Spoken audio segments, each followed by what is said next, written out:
নমস্কার, বাঙালির ঘরকন্যায় সবাইকে স্বাগত।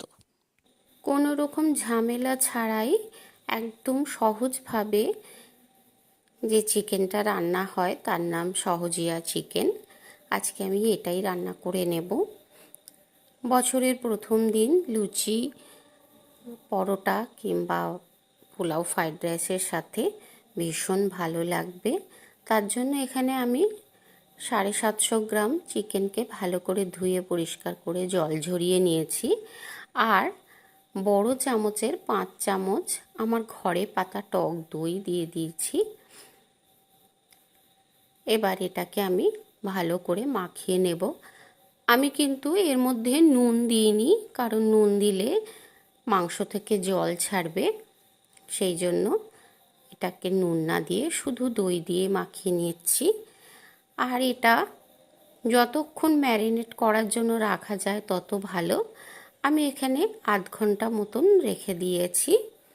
এবার একটা কড়াইয়ের মধ্যে অল্প জল দিয়ে তাতে আমি দুটো রাফলি চপ করা পেঁয়াজ দিয়ে দিলাম, একটা গোটা টমেটো দিয়ে দিচ্ছি, একটা গোটা রসুনের কোয়া ছাড়িয়ে দিয়ে দিচ্ছি, 1 ইঞ্চি পরিমাণ আদা আর দুটো তেজপাতা দিয়ে একটু নাড়াচাড়া করে নিলাম। এবার আমি এর মধ্যে কিছু গোটা মশলা দেব।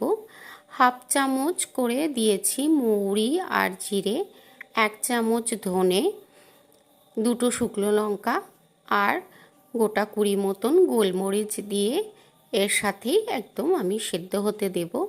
আর এতে আমি 1 চিমটি নুন দিয়ে ঢাকা দিয়ে এটাকে ভালো সেদ্ধ করে নেব। দেখুন এটা বেশ সেদ্ধ হয়ে এসছে। এবার এটাকে ঠান্ডা করে একটা পেস্ট বানিয়ে নেব। এইভাবে মাংস রান্না করলে একদম খুব সহজে এবং অল্প সময়েই হয়ে যাবে। এদিকে কড়াইতে আমি কিছুটা সর্ষের তেল গরম করে ম্যারিনেট করে রাখা মাংসটাকে দিয়ে দিচ্ছি।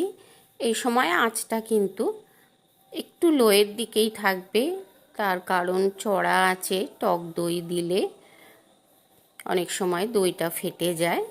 সেই জন্য আমি এটাকে একটু ধিমে আঁচে নাড়াচাড়া করে ভালো ভাজা ভাজা করে নেব।